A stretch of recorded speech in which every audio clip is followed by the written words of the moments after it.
दर्शक बंधु केदारगौरी सीरियल रे देखा पाइबे एक धमाकदार एपिसोड। पीयूष कुआडे चली जाइथिबे आउ तांको घर लोक खोजिकी पाउ नथिबे।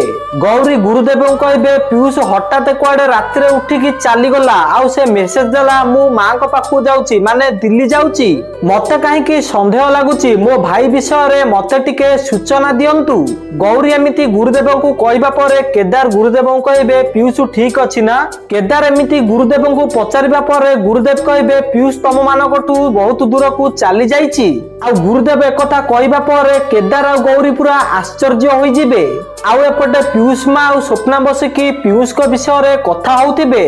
पीयूष मां स्वप्ना को कहबे तू पीयूष को फोन लगा एबे से मोटू बहुत गाली सुनिबो।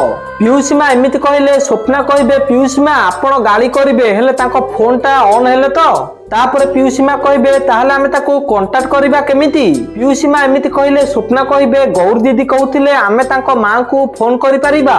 स्वप्ना एमिति कहले पीयूष मां जाय कि गोटे डायरी आनिबे आउ सेथिरे पीयूष को मां को नंबर लेखा होइतिबो। आउ पीयूष को मां को कॉल करबा कथा सुनिबा परे माधवी पूरा डरि जिवो। तापर माधवी कहबो एमाने जदी पीयूष रो मां को कॉल कर दियंती ताहले तो असुविधा होई जिवो सब कथा जणा पड़ी जिवो। तो दर्शक बंधु आपण मानु कोन लागुची माधवी और बिकु मिसिकी कोन पीयूष को मारि देइछंती कि आपण को मतामत कोन हमको कमेंट माध्यम रे जणांतु। आउ केदार गौरी सीरियल रो सब टिकमिक अपडेट सर्वप्रथम जानिबा पे वीडियो को लाइक करी चैनल को सब्सक्राइब कर दियंतु।